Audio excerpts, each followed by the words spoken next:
निकाह से पहले आप काउंसलिंग को, समझने को, एक दूसरे को समझाने को संजीदा क्यों नहीं लेते, या दोनों खानदानों के मेल मिलाप को संजीदा क्यों नहीं लेते? याद रख लें, शादी वो जगह है जहां आप न सिर्फ किसी और के ख्वाबों के साथ जीते हैं, बल्कि उसके खौफ के साथ भी जीते हैं, उसके माजी के साथ जीते हैं। जिस रिश्ते का आगाज़ सच्चाई से होगा, शऊर से होगा और दिल की खुली बातों से होगा, वो तूफ़ानों में भी सलामत रहेगा। निकाह की कामयाबी मोहब्बत से सिर्फ नहीं होती, समझ से होती है और ज़हनी तैयारी से जुड़ी होती है। क्या आपने शादी से पहले बैठकर अपने शरीके हयात के साथ ज़िंदगी के असल मसाइल पर बात की? क्या आपको लगता है कि सिर्फ मोहब्बत, एतमाद और ख़ानदान की रज़ा शादी के लिए काफ़ी है? क्या आपने कभी ये सोचा कि निकाह दो जिस्मों का नहीं, दो जहनों, दो लोगों की आदत और ज़ख्मों का मिलाप भी है? अगर गाड़ी ख़रीदने से पहले आप बहुत ज़्यादा मसाइल का शिकार होते हैं, किसी से मशवरा करते हैं, दोस्तों को साथ लेकर जाते हैं, उनसे पूछते हैं, उनसे बात करते हैं, तो क्या पूरी ज़िंदगी किसी के साथ गुजारने से पहले उससे डिस्कशन कर लेना ज़रूरी नहीं है? ख़ानदान के पास बैठकर, ख़ानदान के साथ बैठकर डिस्कस कर लेना ज़रूरी नहीं है? गाड़ी वाली मिसाल एक आम मिसाल है, इसलिए ये दे दी।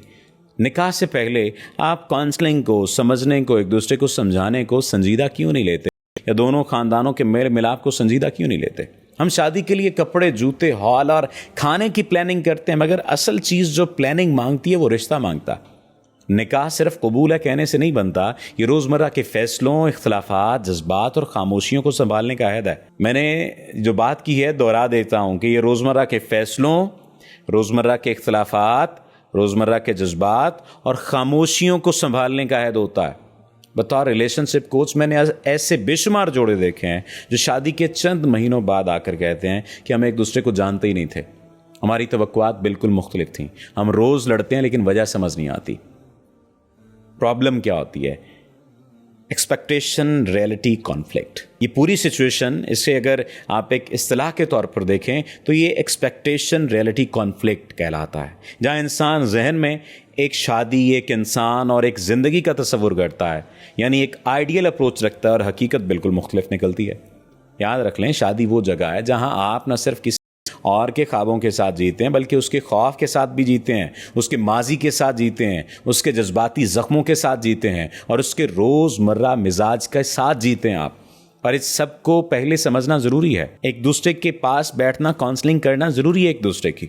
और काउंसलिंग आप अगर एक दूसरे के पास बैठकर खुद कर सकें तो बेहतर है, वालिदैन के पास बैठकर कर सकें तो बेहतर है। लेकिन अगर किसी बड़े के पास चले जाएं, किसी समझदार के पास चले जाएं तो ये भी ठीक है, किसी बुजुर्ग के पास चले जाएं, ये भी ठीक है। तो निकाह से पहले की काउंसलिंग का मकसद सिर्फ मसाइल ढूंढना नहीं है, बल्कि ये रिश्ता शुरू करने के लिए एक महफूज, बाशऊर और बालिग ज़हन तैयार करना होता है। और ये काउंसलिंग अगर आप लड़की हैं तो अकेले भी ले सकती हैं, अपनी वालदा से, खाला से, लेकिन ऐसे किसी शख्स से जो पॉजिटिव पर्सनैलिटी रखता हो। लड़के हैं तो भी, या किसी भी शख्स से आप ले सकते हैं जो आपको लगे कि वो महफूज है, जो बाशऊर है और बालिग ज़हन है, तो ही वो आपको महफूज, तो ही आपको बाशऊर और तो ही आपके बालिग ज़हन की तैयारी में आपको मदद देगा। फिर कॉन्फ्लिक्ट हैंडलिंग स्टाइल पर गुफ्तगू करना आपको आनी चाहिए।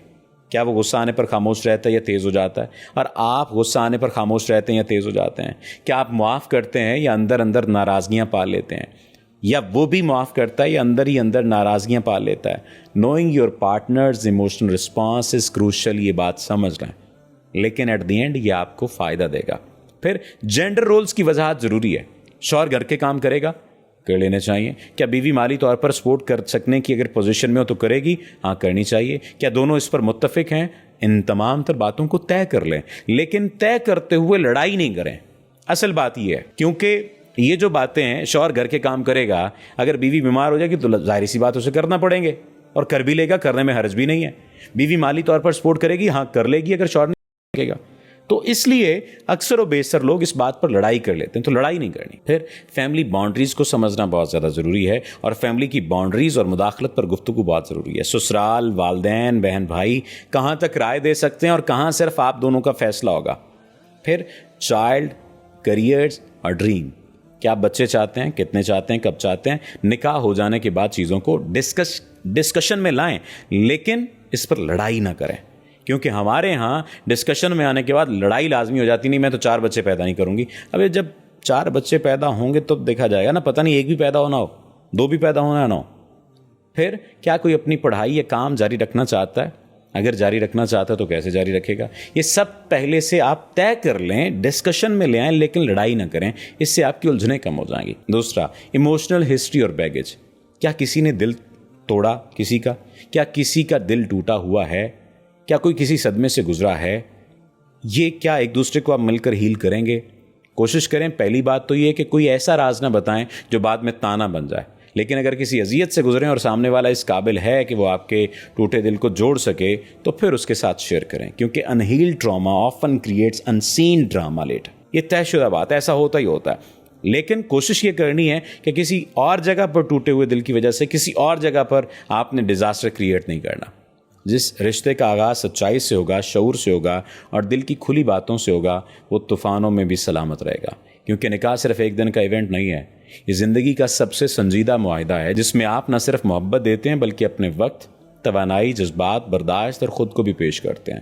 اور اگر آپ نے اس معاہدے سے پہلے سمجھنے کا عمل چھوڑ دیا تو بعد میں صرف سہنے کا عمل باقی بچتا ہے۔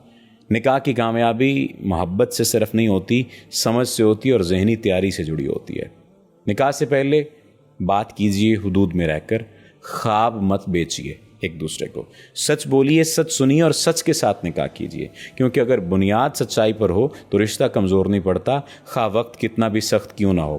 لیکن اگر سامنے والا آپ کو اپنے ماضی کے بارے میں نہیں بتانا چاہتا تو اسے کریدیے نہیں، کیونکہ آپ نے اس کے ماضی کے ساتھ نہیں، اس کے حال کے ساتھ اور مستقبل کے ساتھ زندگی گزارنی ہے۔